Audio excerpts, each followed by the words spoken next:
Imagina un universo donde fuerzas invisibles controlan cada aspecto de nuestra realidad, donde lo que creemos conocer como libertad es en realidad una ilusión. Los arcontes, seres enigmáticos y poderosos, han sido los arquitectos de este engaño cósmico desde tiempos ancestrales. Pero, ¿quiénes son realmente? ¿Son simples mitos o quizás algo mucho más oscuro y peligroso? Hoy, vamos a sumergirnos en los secretos ocultos detrás de estas entidades y explorar cómo podrían estar manipulando nuestras vidas sin que lo sepamos. Pero antes, no olvides darnos tu super like, suscribirte al canal y sin más preámbulo, comencemos. El término arconte proviene del griego antiguo archón, que originalmente designaba a los gobernantes de las polis helénicas como Atenas. Pero en los círculos gnósticos de los primeros siglos de nuestra era, esta palabra adquirió un significado mucho más siniestro. Describía a entidades poderosas e inmateriales que moldeaban la vida humana desde las sombras. Estas figuras se convirtieron en el eje central de una compleja cosmovisión gnóstica que describe una realidad dual y perturbadora.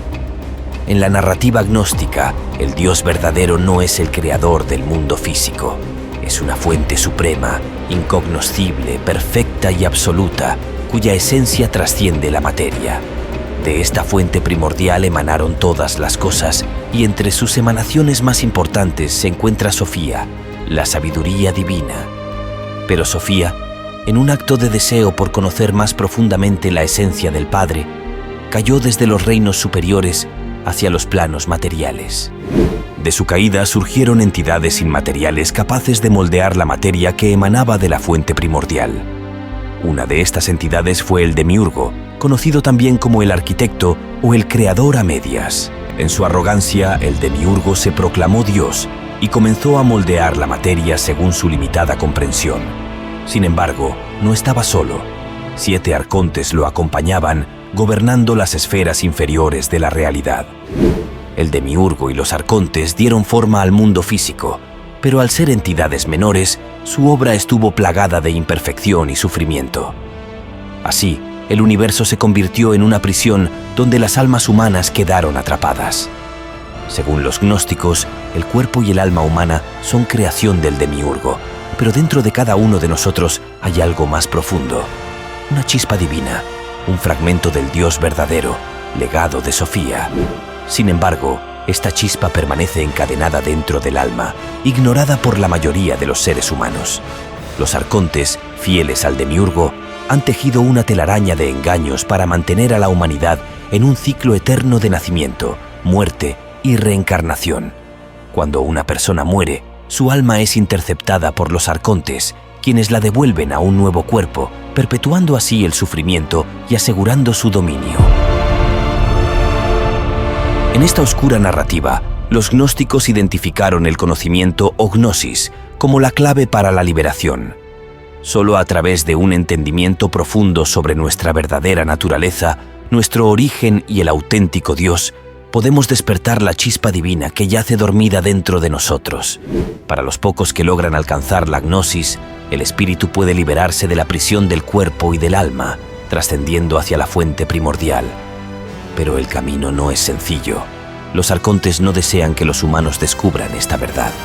Su propósito es mantenernos distraídos, inmersos en el sufrimiento de la existencia material. Por eso, los gnósticos desarrollaron métodos secretos para el despertar espiritual, buscando romper las cadenas impuestas por el Demiurgo y sus secuaces.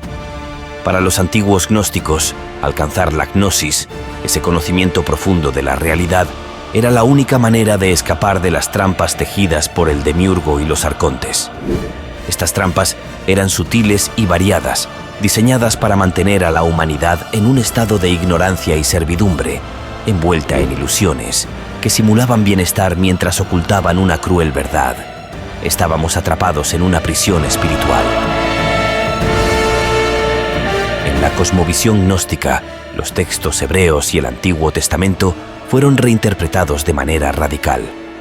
Para ellos, el Dios de estas escrituras no era el verdadero Dios, sino el Demiurgo, un ser inferior y autoritario que se autoproclamó creador.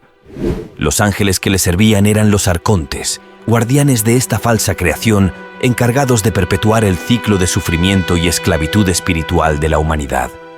Los verdaderos mensajeros de luz, vinculados al Dios Supremo y a la fuente primordial, no colaboraban con el demiurgo. En su lugar, ayudaban al ser humano a despertar y liberarse de las cadenas impuestas por este falso Dios y sus servidores. Aunque esta narrativa pueda parecer mitológica, posee ecos profundos en la psique humana. Carl Jung, el célebre psicólogo suizo, interpretó estas historias como alegorías del alma. En su enfoque, el demiurgo representaba los niveles más bajos de la conciencia, dominados por el ego y los deseos inmediatos. Por otro lado, Sofía, la sabiduría divina, simbolizaba los niveles superiores de conciencia, donde el espíritu trasciende las trampas del ego y vive en armonía con una realidad superior. La inquietante narrativa gnóstica encuentra sorprendentes ecos en otros textos antiguos. Uno de los más destacados es el libro de Enoc, que describe la historia de los vigilantes, ángeles rebeldes que descendieron a la tierra, cautivados por la belleza de las mujeres humanas. De su unión nació una raza de gigantes, cuyos actos sembraron el caos y corrompieron a la humanidad con orgullo, celos y deseos desmedidos. Para los gnósticos, estos vigilantes eran los mismos arcontes, seres que, al igual que el demiurgo, ejercieron su dominio para esclavizar a la humanidad, atrapándola en un mundo de sufrimiento e ilusión. En las tradiciones hebreas, los vigilantes fueron asociados con los dioses paganos, mientras que en la interpretación gnóstica eran entidades dedicadas a mantener a los humanos en una prisión espiritual. Aunque la visión gnóstica de los arcontes como tiranos cósmicos es la más conocida, existen interpretaciones alternativas. En algunas tradiciones, los arcontes son vistos como fuerzas justicieras, guardianes del orden y protectores de la humanidad contra el mal. Esta perspectiva benevolente podría estar influida por la asociación con los magistrados griegos, llamados también arcontes, quienes representaban la ley y la justicia. Sin embargo, esta interpretación es minoritaria frente a la oscura visión gnóstica, que presenta a los arcontes como opresores cósmicos. Hoy en día, las opiniones sobre los arcontes siguen divididas. Para algunos, son una metáfora de los peores aspectos del ego humano, como el miedo, la ignorancia y las pasiones descontroladas. Para otros, son entidades reales que se alimentan de nuestras emociones negativas y perpetúan un ciclo de reencarnación y sufrimiento. Entonces te pregunto, ¿y si todo lo que conocemos sobre la realidad es solo una ilusión creada por los arcontes para mantenernos atrapados en un ciclo eterno de ignorancia y sufrimiento? ¿Estás listo para despertar de este engaño cósmico y descubrir la verdad que yace más allá de los límites de nuestra percepción? La respuesta podría cambiarlo todo.